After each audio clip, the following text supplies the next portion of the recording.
न समझोगे तो मिट जाओगे ए हिंदुस्तान वालों, तुम्हारी दास्तां तक भी न होगी दास्तानों में। प्रिय छात्रों, वर्तमान समय में हमारा देश काफ़ी उथल पुथल से गुजर रहा है। हम लोग यद्यपि की सिविल सर्विस की तैयारी करते हैं, लेकिन हम भी समाज में रहते हुए समाज में घटने वाले घटनाओं से बेबहरा और गूंगा नहीं रह सकते। वर्तमान समय में हमारे देश में एक नया प्रकार का बवेला खड़ा हो गया है, और वो बवेला ये है कि हिंदू और सिख ऐसा लगता है कि आपस में लड़ने जा रहे हैं, जबकि वास्तविकता ये है कि हिंदू धर्म के अनुसार जो गौतम बुद्ध हैं वो विष्णु के 9वें अवतार हैं, और हालांकि कुछ बौद्ध धर्म के अनुयायी इस तथ्य को नहीं स्वीकारते। खैर, हमें उससे बहस नहीं है। हमें आज के इस सेशंस में इस बात की व्याख्या करनी है, यह समझना है कि जो वर्तमान विवाद है उस विवाद के पीछे कारण क्या है, कौन लोग उत्तरदायी हैं और इसका समाधान क्या है। परीक्षा के दृष्टिकोण से भी आपके लिए टॉपिक महत्वपूर्ण हो जाता है, क्योंकि आजकल जो प्रश्न पूछे जा रहे हैं सिविल सेवा में, उसमें कंटेम्प्रेरी कोई भी घटनाएं घट रही उस पर प्रश्न पूछा जाता है। इसलिए हमारा ये दायित्व बनता है, या हम लोगों का ये दायित्व बनता है कि इस प्रकार के विवादित मुद्दे को इतिहास के दृष्टिकोण से, तर्क के दृष्टिकोण से और व्यवहारिकता के दृष्टिकोण से समझें, ताकि सही समाधान निकल सके। घटना जो शुरू होती है मित्रों, वो बाबा साहेब भीमराव अंबेडकर के द्वारा अपने परिनिर्वाण के समय जो उन्होंने 56 में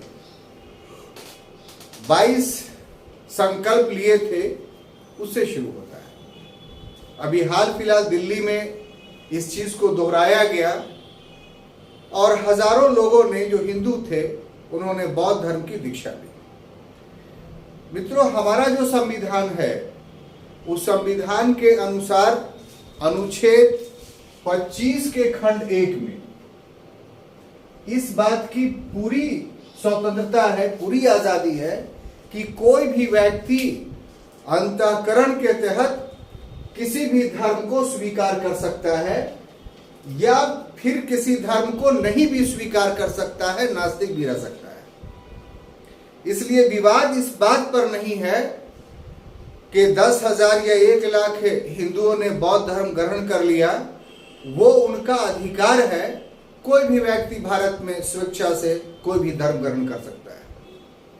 लेकिन ये अनुच्छेद 25 एक जो तथ्य आगे कहता है वो ये कि ये अनलिमिटेड राइट्स नहीं है। इसको लोक व्यवस्था के तहत, सदाचार के तहत या स्वास्थ्य के आधार पर राज्य को यह अधिकार है कि वो इसे प्रतिबंधित कर सकता है। अब हम लोगों को देखना यह है कि जो भी बाबा साहेब भीमराव अंबेडकर के द्वारा 22 संकल्प लिए जाते हैं वो क्या है, और उसी संकल्प के आधार पर कुछ लोग विवाद खड़ा कर रहे हैं। तो हम लोग का यह दायित्व बनता है कि आखिर वो संकल्प क्या है। तो हमने नेट से निकाल कर आप लोग के लिए लाया है ये।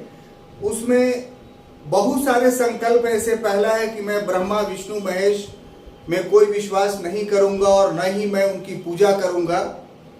तो यहाँ पर मेरा कहना यह है कि आपको कोई भी अपना विचार या धर्म मानने की स्वतंत्रता है, उसे प्रचारित करने की स्वतंत्रता है, लेकिन दूसरे धर्मों में ऐब निकालने की स्वतंत्रता नहीं है। इससे शांति व्यवस्था भंग होगी। हम अभी फौरन देखेंगे कि इस प्रकार की विचारधारा बौद्ध मत के अनुरूप भी गलत है। वो थोड़ी देर बाद हम बताते हैं आपको। इसी प्रकार से रामकृष्ण के बारे में भी, गौरी गणपति के बारे में भी कही गई है कि हम इन्हें नहीं मानेंगे।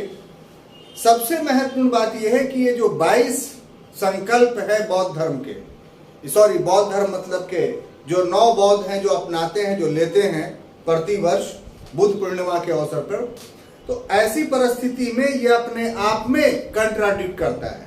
जैसे मैं आपको एक एग्जांपल दूं कि इसका 11वां नंबर संकल्प ये कहता है कि मैं बुद्ध के अष्टांगिक मार्ग का अनुसरण करूंगा। फिर पुनः इसी को दोहराया जाता है 18 नंबर में कि मैं महान अष्टांगिक मार्ग का पालन करूंगा। तो ये 22 संकल्प में एक ही बात का दोहराव इस बात को इंगित करता है कि इसे सोच समझ करके नहीं लिखा गया है, बल्कि प्रतिक्रिया में लिखा गया है। पहली बात। दूसरी बात कि यदि आप अष्टांगिक मार्ग का पालन करते हैं तो छात्रों आप देख लीजिए कि अष्टांगिक मार्ग में आपको सबसे पहली चीज क्या है कि 8 मार्गों का वर्णन है, जिसमें पहला है सम्यक दृष्टि और दूसरा है सम्यक संकल्प और तीसरा है सम्यक वाक। इसमें आप देखिए कि सम्यक वाक में गौतम बुद्ध क्या उद्देश्य देते हैं, यही ना कि अप्रिय वचनों से बचना है। तो यदि किसी दूसरे धर्मावलंबी के बारे में हम अप्रिय वचन बोलते हैं तो ये बौद्ध सिद्धांतों के विरुद्ध है कि नहीं। और सबसे महत्वपूर्ण बात यह है कि सम्यक दृष्टि का अर्थ यह होता है कि किसी भी चीज के वास्तविक स्वरूप को जानना। अब छात्रों, हिंदू धर्म इतना अति प्राचीन धर्म है, हम भी हिंदू नहीं है, मुसलमान हैं, लेकिन इसके बावजूद भी हिंदू धर्म के या सनातन धर्म के प्राचीनता को, अर्वाचीनता को स्वीकार करते हैं। इस धर्म के पास एक विपुल साहित्यिक स्रोत सामग्री है, एक ईश्वरकृत प्रदत्त पुस्तक है, इसमें ईश्वरीय वाणी है। एक लंबे समय तक इस धर्म के द्वारा सभ्यता को पुष्पित पल्वित किया गया। यही नहीं मित्रों और छात्रों, सबसे महत्वपूर्ण बात यह है कि इस धर्म से संबंधित बहुत सारी पुस्तकें ऐसी थी जिसको खिलाफत अब्बासिया के दौर में बगदाद में उसका अरबी में अनुवाद किया गया, इसकी विद्वता का। तो इसलिए मेरा कहना यहां पर यह है बिल्कुल स्पष्ट रूप से कि जो लोग हिंदू धर्म के विरुद्ध बात करते हैं वो वास्तव में बौद्ध धर्म के वास्तविक स्वरूप जो सम्यक दृष्टि है वो उससे अनभिज्ञ है। पहले उन्हें इसका अंगीकरण करना चाहिए। ठीक है। अब देखिए कुछ बातें हैं जो हमें इस पैराए में, चूंकि ये लोग कहते क्या है कि हम बौद्ध बनना चाहते हैं, तो बौद्ध बनना चाहते हैं इसलिए अनिवार्य हो जाता है कि हम गौतम बुद्ध के द्वारा स्थापित मतों का अध्ययन करें। क्या गौतम बुद्ध के द्वारा स्थापित मत समाज में विभेद पर पैदा करने की शिक्षा देता है? क्या गौतम बुद्ध द्वारा स्थापित मत सांप्रदायिकता को जन्म देने का उद्देश्य देता है? अगर ये सब देता है और लोग करते हैं तब तो कोई बात नहीं है। यदि ऐसा नहीं है तो इसका अर्थ ये हुआ कि जो लोग ऐसा काम कर रहे हैं वो वास्तविक धर्म से कोसों दूर है। अब छात्रों, इसमें जहां तक गौतम बुद्ध के व्यक्तित्व का प्रश्न है, आप गौर से, आप लोग खुद लर्न पर्सन है, पढ़े लिखे हुए हैं और बुनियादी बातों को जानते हैं, हम उसमें नहीं जाना चाहते हैं, लेकिन उनके व्यक्तित्व का कुछ पहलू ऐसा है जो काफी आकर्षक है। जैसे उदाहरण के लिए गौतम बुद्ध एक राजा के बेटे थे, एक राजा के पुत्र थे, और जैसा कि आप जानते हैं कि बचपन में ही साधु दृष्टा आसित, जब वो पैदा हुए थे उसी दिन साधु दृष्टा आसित ने भविष्यवाणी कर दी थी कि ये या तो राजा बनेगा या साधु बनेगा। और उसके बाद उसके 5 दिनों के बाद छठे दिन में 8 साधुओं ने पुनः भविष्यवाणी की कि जो साधु दृष्टा आसित ने जो भविष्यवाणी की थी वो सही था। इसलिए उनके पिता शुद्धोदन काफी डर गए और इसलिए अपने पुत्र के लिए विलासतापूर्ण जीवन की व्यवस्था की। सबसे पहले कि उन्होंने एक शिक्षक के जिनका नाम विश्वामित्र था, उनसे उन्हें वेद और उपनिषद की शिक्षा दिलाई, घुड़सवारी सिखाई, तलवारबाजी सिखाई। अपने दौर के वो सबसे बड़े घुड़सवार थे। और ताज्जुब की बात यह है, यहीं पर उनके व्यक्तित्व का दर्शन होता है कि जब वो घुड़दौड़ में अपने लोगों से आगे निकलते थे और उनके घोड़े के मुंह से फेन आता था तो उनको बहुत करुणा आती थी, दया आती थी और वो रुक जाते थे और जो कंपटीटर थे वो आगे निकल जाते थे। उनका यहां पर यह व्यक्तित्व उन्होंने कहा इस परिवेश में कि हमें हारने में अपनी जीत दिखाई पड़ती है। हम किसी को हरा दें तो हमें दुख होता है। छात्रों, ये था बौद्ध धर्म के उदय का प्रारंभिक बिंदु। तो यदि आप बौद्ध हैं तो आप में ये करुणा, इसमें दया होनी चाहिए। आगे एक दृष्टांत देते हैं कि उनका एक चचेरा भाई था, उनसे एक हंस शिकार में मारा गया, बल्कि जख्मी हो गया, मारा नहीं गया, कहिए जख्मी हो गया। उस हंस को तीमारदारी में उन्होंने बहुत समय व्यतीत किया और फिर उसे स्वस्थ किया। ये करुणा का भाव था। और इतना विलास आमोद प्रमोद का जीवन रहने के बावजूद भी उनका जो व्यक्तित्व था, उनकी जो आत्मा थी, वो कहीं और भटक रही थी। और जब उन्होंने वृद्ध को, बीमार को और मृत व्यक्ति को देखा और इसके बाद सन्यासी को देखा तो उनको ये समझ में आ गया कि जीवन का पूरा सार दुखमय है। और ये जो सन्यासी है यही आकर्षण का केंद्र है। इसीलिए उतना सुख विलास के जीवन को त्याग दिया और छोड़ दिया। है किसी बौद्ध मॉन्क में ये विशेषता कि वो बिना कुछ कपड़ा लत्ता लिए, खाना पीना लिए हुए छोड़ दे अपने घर को? अगर छोड़े तब हम माने। अगर बौद्ध धर्म का प्रचार करना है या बुद्ध को मानते हैं तो बुद्ध के पहले इस पद को उठाया जाए। देखिए, आप पूरा अध्ययन कीजिएगा, हम बहुत इसके ज्ञाता नहीं है। जो आप लोग को पढ़ाने के क्रम में जो ज्ञान प्राप्त हुआ है उसके आधार पर व्याख्या कर रहे हैं। तो हमें तो एक ऐसा आकर्षक धर्म लगता है कि अगर इसके सिद्धांतों को अपना लिया जाए तो पूरे मानवता को त्राण हो जाएगा, सारे झगड़े समाप्त हो जाएंगे। अब आगे बढ़िए तो उस समय के सांख्य के सबसे बड़े विद्वान थे अलार कलाम, जो वैशाली में रहते थे। उन्होंने सांख्य की शिक्षा ली। रुद्रक रामपुत्र जो राजगृह में रहते थे, उनसे उन्होंने योग की शिक्षा ली। और उसके बाद गुरुवेला बोध गया में इन्होंने जो तप किया 6 वर्षों तक लगातार, और इनका शरीर सूख कर जर्जर हो गया। ऐसी परिस्थिति में जब ये वहां से बैठे हुए थे तो औरतों की एक टोली गुजर रही थी जिसमें गीत गाया जा रहा था और उसमें कहा गया कि वीणा के तारों को इतना ढीला ना छोड़ो कि वो संगीत ना दे सके और इतना कड़ा मत करो कि वो टूट जाए। इससे उन्हें पता चला कि ना ज्यादा तप अच्छा है ना ज्यादा भोग अच्छा है। लेकिन अभी भी छात्रों उन्हें ज्ञान प्राप्त नहीं हुआ। फिर सुजाता नामक स्त्री आई, उनको खीर खिलाती है और खीर खिलाने के बाद फिर वो रात्रि बेला में जब बैठते हैं 6 वर्षों के बाद, तो एक ही रात में उन्हें ज्ञान की प्राप्ति होती है। जो लोग बौद्ध धर्म को नास्तिक मानते हैं कि ईश्वर को नहीं मानता है बौद्ध धर्म, उनसे हमारा ये प्रश्न है कि आखिर इस रात को गौतम बुद्धा को क्या प्राप्त हुआ था, किनसे दर्शन हुआ था? इसका अनुसंधान करें, इसका पता लगाएं।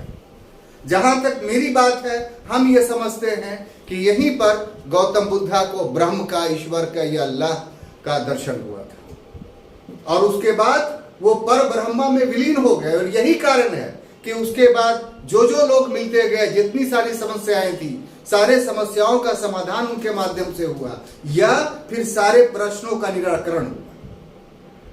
और इस आधार पे जो उन्होंने अपने कृत्यों के लिए नियम बनाया, कह लीजिए, उन्होंने कोई नया धर्म का प्रचार नहीं किया। पूरे बौद्ध साहित्य को उठाकर देख लीजिए तो कहीं पर भी उन्होंने अपने आप को ईश्वर नहीं कहा, कहीं पर अपने आप को सामान्य पुरुष से हटकर नहीं कहा। तो फिर कहा क्या? तो इसके पीछे जो हिस्ट्री है वो ये कि जो 6ठी शताब्दी ईसा पूर्व का काल है हमारे देश का, उसमें हमारा जो धार्मिक विश्वास था वो बाहर आडंबरों से भर गया था, धर्म से दूर हट गया था। इसलिए जो पारंपरिक धर्म था, जो सनातनी धर्म था, उन्हीं विशेषताओं को और विचारों को पुनर्जीवित करने का काम गौतम बुद्ध ने किया। ये कोई गौतम बुद्ध ने नया विचार या विश्वास नहीं दिया, ये पूर्व में जो उपनिषदीय विश्वास थे, विचार थे, उन्हीं को पुनर्स्थापित किया। हम ज्यादा समय आपको नहीं लेंगे, यहां पर बोर्ड पर जितनी बातें लिखी हुई हैं वो सब आप जानते हैं। हम कंक्लूजन करना चाहते हैं, अंतिम बिंदु पे आना चाहते हैं। ऐसी परिस्थिति में गौतम बुद्ध के द्वारा जो ब्राह्मण थे उस समय के, अगस्त, भादिया, महामना, अगासी, असजी, तो ये लोग तब छोड़कर चले गए थे। सबसे पहले गौतम बुद्ध ने अपने उपदेश उन्हें दिए ऋषि पत्तम में, यानी सारनाथ में, और ये बौद्ध, ये ब्राह्मण जो है उनके अनुयायी बन गए। मेरा कहना यह है कि आज आपके पास बौद्ध की शिक्षा है, तो जिस प्रकार से उस समय गौतम बुद्धा ने उस समय के प्रकांड 5 ब्राह्मणों को अपने मत में दीक्षित किया था, तो आपके अंदर योग्यता है तो आप लड़िए नहीं, बल्कि अपने तर्कों के माध्यम से लोगों को अपने मतों में दीक्षित कीजिए, शास्त्रास्त्र कीजिए, जैसे गौतम बुद्ध ने किया था। और सबसे महत्वपूर्ण बात यह है कि बौद्ध धर्म का या गौतम बुद्ध का जो विचार था, जो विश्वास था, वो आगे चल करके परिवर्तित करता गया। और परिवर्तित जब करता है तो 7वीं शताब्दी ईस्वी जब आती है तो इस विचारधारा में एक नया विचार जन्म लेता है जिसका नाम था तंत्रयान, जादू टोने का धर्म। और उसके बाद दोस्तों तो क्या होता है कि बौद्ध धर्म का पतन हो जाता है। तो जो सनातन धर्म के साथ घटना 6ठी शताब्दी इस ईसा पूर्व में घटी थी, बौद्ध धर्म के साथ वही पतन की घटना जो है वो 8वीं शताब्दी ईस्वी में घटी।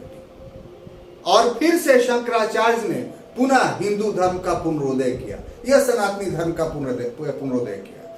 यहां पर शंकराचार्य के द्वारा जो किया गया कृत्य था वो जानना आपके लिए काफी जरूरी है। शंकराचार्य ने क्या कहा? उनके अद्वैत दर्शन में बहुत सिंप्लिसिटी थी, बहुत सरल था, आम आदमी समझ सकता है। और शंकराचार्य ने जो ये बात कही, यही बात बौद्ध धर्म में कही जा रही थी। जो 8वीं शताब्दी तक आते आते वो पद भ्रष्ट हो गया था, वो बात को भुला दिया गया था। वही बात जो शंकराचार्य ने कही सनातन धर्म का आधार था। और क्या था साहब? कि इस संसार का जो सृष्टि है वो 3 चीजों से बना है। कितने चीजों से? 3 चीजों से। एक को बोलते हैं सत्य, और दूसरे को बोलते हैं चित्त, और तीसरे को बोलते हैं आनंद। अब देखिए छात्रों, शंकराचार्य ने क्या कहा कि सत्य सिर्फ एक ही है। कौन है? तो ईश्वर है। क्यों ऐसा कहा? इसलिए कि सभी के सभी समाप्त हो जाएंगे सिवा ईश्वर के, सभी नश्वर हैं। तो इसीलिए सत्य सिर्फ एक ही है। चित्त क्या कहा उन्होंने? तो मनुष्य की चेतना है, यानी हम लोग जो मानव है, जीवित है। और आनंद क्या है? तो सांसारिक अनुभूति है। शंकराचार्य ने कहा कि वास्तव में ये तीनों एक ही हैं, लेकिन चित्त जो है सांसारिक अनुभूति में पढ़ कर करके सत्य से हट जाता है, जिससे उसको निर्वाण प्राप्त नहीं होता है। यदि ज्ञान हो इस बात का तो फिर चित्त जो है सत्य के तरफ चल जाता है और उसको निर्वाण प्राप्त हो जाता है। बस धर्म का यही सार है। और इसको प्राप्त करने के लिए सनातन धर्म में भी ये सारी विशेषताएं बताई गई। सिर्फ ऐसा नहीं है कि बौद्ध धर्म में, और बौद्ध धर्म में भी यही विशेषता बताई गई है कि यदि निर्वाण प्राप्त करना हो, निर्वाण का अर्थ क्या हुआ? उसको हिंदू धर्म में मोक्ष कहा जाता है, यहाँ निर्वाण कहा जाता है। आप सदकर्म करेंगे, ये सदकर्म करके है सम्यक दृष्टि, सम्यक संकल्प, सम्यक वाक, सम्यक कर्मांत, सम्यक आजीव, सम्यक व्यायाम, सम्यक स्मृति, सम्यक समाधि। इसके एक्सप्लेनेशन का समय नहीं है, जब क्लास चलेगा तो उसमें लेंगे। यहाँ पर सिर्फ यहाँ उदित करना है कि ये दोनों जगहों पर एक था। इसीलिए आप गौर से देखिएगा तो साहब जो पुराण है उस पुराण में बाज़ाब्ते तौर पे गौतम बुद्ध का विवरण इस परिवेश में दिया गया है। लोग नहीं जानते हैं। जैसे हरिवंश पर्व में के अध्याय 1 और श्लोक नंबर 41 में वर्णन है, विष्णु पुराण के अध्याय 3 में श्लोक नंबर 18 में वर्णन है इस बात का, भागवत पुराण के अध्याय 1 में श्लोक नंबर 3 और 24 में वर्णन है, गरुड़ पुराण के अध्याय 1 में श्लोक नंबर 1 में है, अग्नि पुराण के श्लोक नंबर 16 में है, नारदीय पुराण के अध्याय नंबर 2 श्लोक नंबर 72 में है, यहां तक कि पद्म पुराण के अध्याय नंबर 3 और श्लोक नंबर 52 में है।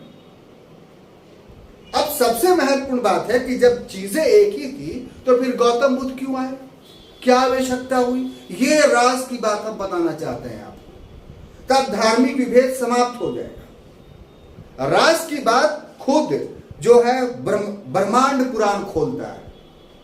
ब्रह्मांड पुराण के 13 नंबर श्लोक को अगर आप समझते हैं तो ऐसे समझिए कि मोहनार्थ दानवानम बाल रूपम पथि स्थितम पुत्रम तम कल्याण मासम मन बुद्धि जिनम से आनम, जिसका अनुवाद यह है कि दानवों को मोहित करने के लिए वे मार्ग में बल रूप से खड़े हो गए।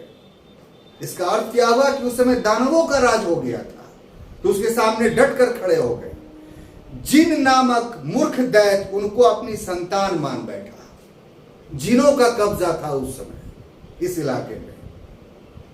ये जिन शब्द आमतौर पे लोग इस्तेमाल करते हैं इस्लाम के लिए। देखिए यहां ब्रह्मांड पुराण में जिन शब्द आया, इस प्रकार श्रीहरि इस्तेमाल किया गया बुद्ध अवतार के रूप में। सुचारू रूप में अहिंसात्मक वाणी द्वारा जिन आदि असुरों को सम्मोहित कर लिया, मतलब जिनों को भी समाप्त किया, तो अपने व्यक्तित्व से, उनसे झगड़ा कर करके नहीं। और इस तरीके से जो मानवता कराह रही थी, जो जिनों के या असुरी शक्तियों के अत्याचार से करा रही थी, उससे महात्मा बुद्ध ने जो है त्राण दिलाया मानवता को। और इसीलिए इतने व्यापक पैमाने पे लोग जो है वो उनके अनुयायी बने। और फिर उनके अनुयायी 8वीं शताब्दी में क्या हुआ कि इन्हीं जिनों की पूजा करने लगे, तो धर्म नष्ट हो गया। और फिर शंकराचार्य ने क्या किया छात्रों, तो फिर वही काम किया जो गौतम बुद्ध ने किया।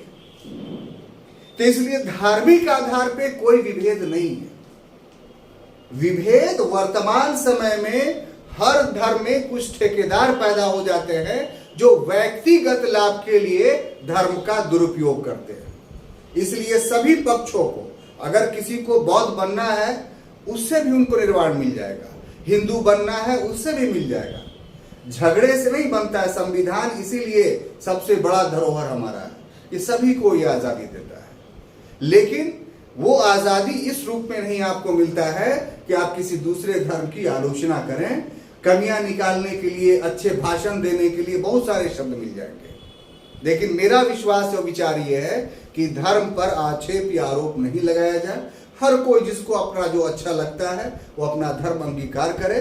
और हर धर्म में भ्रातृत्व की शिक्षा दी जाती है, समानता की शिक्षा दी जाती है। ये गलत बात है कि बहुत सारे धर्म विविधीकृत नीतियां अपनाते हैं। विविधीकृत नीति की जहां तक बात है, तो जिनका ये दावा करते हैं, खास तौर से आजकल करके जो बौद्ध मत के मानने वाले हैं, तो उनसे मेरा एक प्रश्न है कि जिनको वो आदर्श मान रहे हैं अभी वर्तमान समय में, राजनीतिक रूप से कहिए या जो डॉक्टर भीमराव अंबेडकर को, तो भीमराव अंबेडकर को हम भी सैल्यूट करते हैं।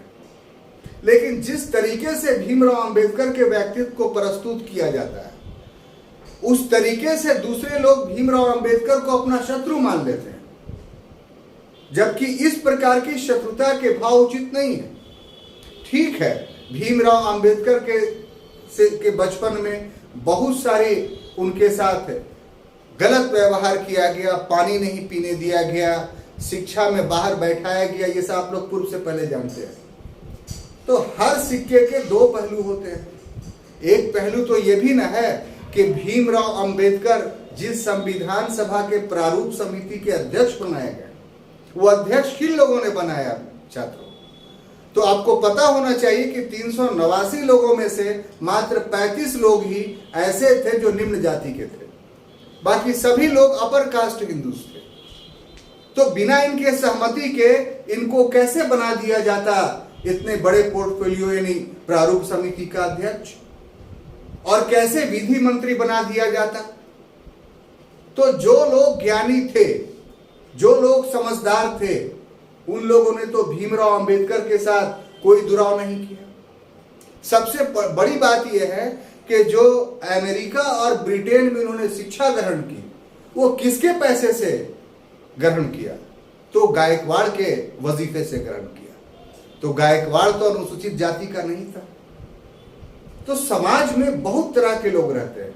आपके साथ दुराव हो रहा है तो कोई आपका साथ भी दे रहा है, तो साथ देने वाले को इनलाइट कीजिए, और जो समाज में चल रही बुराइयां हैं उनके साथ रह करके दूर किया जा सकता है, ना कि उसकी आलोचना कर करके या उसकी गलत बातें कर करके। एक और दृष्टव्य है एक चीज कि बहुत कहा जाता है कि भीमराव अंबेडकर संविधान के पिता थे।